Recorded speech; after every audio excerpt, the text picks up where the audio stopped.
I worked as a registered nurse up until I had my daughter. 3 weeks after I had her, the postpartum depression set in, and it was kind of just like all at once, and I had so much shame and more like just denial that I could get depression. Even though I'm a healthcare provider, I still was like, that doesn't happen to me. It's really hard to describe depression unless you've had depression, but the best way that I can describe it is like the worst anxiety that you could ever feel, that you've ever felt in your life, times like 100 on repeat 24/7. The biggest trigger for postpartum depression for me was I knew what a mom looked like, and I knew what my faith, the weight that it places on motherhood. The way that motherhood is portrayed on especially social media, and what I was seeing of these perfect pictures with she's got her hair done and makeup on, and I'm sitting here like not even wanting to survive. I wanted to be done with all of it, was so defeating. I got a wicked headache one day. My daughter was 3 weeks old, so I took that pain medication. I didn't actually even need it after I had my daughter. I only took it in the hospital, and then they just sent me home with a prescription. I took it for a headache because it was just horrible, and I was just didn't want to get out of bed. I didn't want people coming to my house. I just wanted my baby, and everyone else could just go away. So I took that, and the minute, it was probably 15 minutes after I took the medicine for my headache, that I had instant relief. I was happy. I was wanting to go work in the yard. I wanted to go for a walk. I went grocery shopping. All of this weight came off of my shoulders that was I hadn't felt since I had her. It was just 4 hours of this kind of blissful feeling, and the minute that it hit 4 hours, all of it set back in.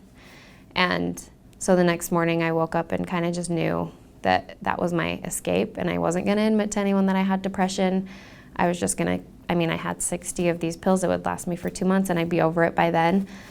That led to more and more, taking more and more, and going back to my doctor several times. And yeah, I would say probably a month and a half, I was not going a day without it.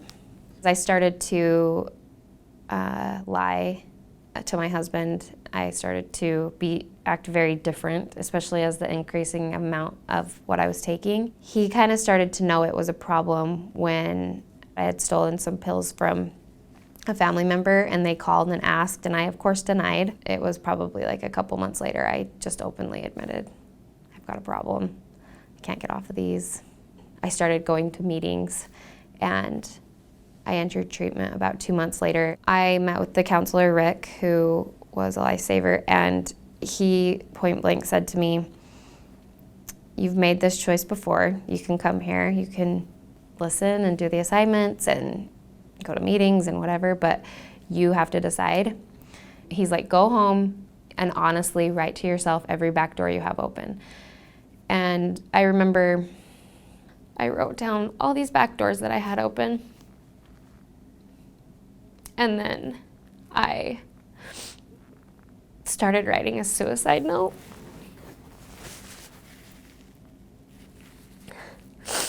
And